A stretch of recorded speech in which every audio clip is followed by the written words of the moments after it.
আসনের প্রতীক বিতরণ, এই মোটরসাইকেল ব্যবহার করে, গাড়ি ব্যবহার করে, মাইক্রোবাস ব্যবহার করে, বাস ব্যবহার করে কোনো ধরনের কোনো কিন্তু শোডাউন করা যাবে না, মিছিলও করা যাবে না। যেটা আপনারা করতে পারবেন জনসভা, পথসভা, এই বিষয়গুলো করতে পারবেন, গণসংযোগ করতে পারবেন, কিন্তু কোনো ধরনের কোনো শোডাউন করা যাবে না। নির্বাচন সংক্রান্ত রাজনৈতিক দল এবং প্রতিদ্বন্দ্বী প্রার্থীদের যে আচরণগুলো মেনে চলতে হবে। কোন প্রার্থী নির্বাচন পূর্ব সময়ে কোন প্রতিষ্ঠান সংগঠন গ্রহণ করতে পারবেন না। বিলবোর্ডের কথাগুলো আপনাদের বলা হয়েছে, যেটা নির্ধারিত সংখ্যা এর বেশি করা যাবে না। আমাদের গেট বা তোরণ, যেগুলো গেট তৈরি করা, তোরণ তৈরি করা, শুভেচ্ছা জানিয়ে বড় বড় রাস্তা ব্যারিকেড দিয়ে গেট তৈরি করা, এগুলো কিচ্ছু করা যাবে না।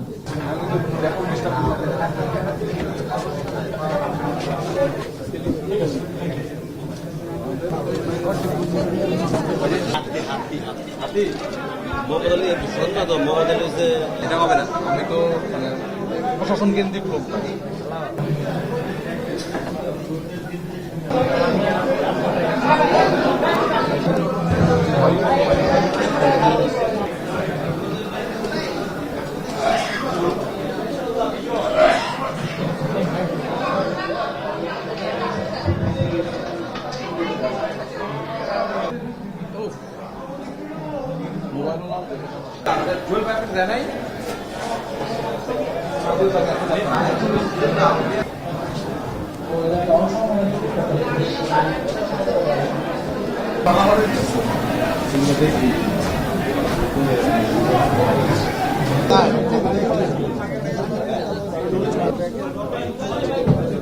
বাংলাদেশ জাতীয়তাবাদী দল, ওনার প্রতীক ধানের শীষ।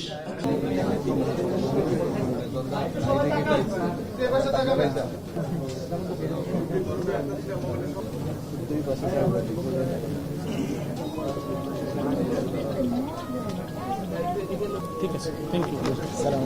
সালাম। ঠিক আছে, হ্যাঁ, থ্যাংক ইউ।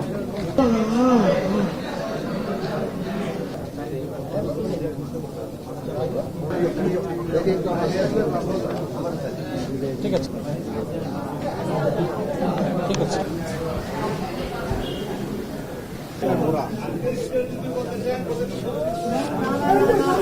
প্রার্থীরা কিন্তু দুইটা ব্যালট পাবে। একটা হচ্ছে গিয়ে নর্মাল যেটা ভোট হয়, সেই সাদা কালারের ব্যালট, যেটাতে সকল প্রতিদ্বন্দ্বী প্রার্থীর মার্কাগুলো থাকবে। আরেকটা হচ্ছে গোলাপি কালারের ব্যালট পেপার, যেখানে হ্যাঁ অথবা না থাকবে। আপনাদের নির্বাচনের প্রচারণার সময় প্রার্থীদেরকে এই বিষয়গুলো বোঝানো যে আপনারা আগে থেকে একটু হ্যাঁ না কি থাকে এই জিনিসগুলো একটু করে টরে যায়, ভোট যেন দ্রুত হয়।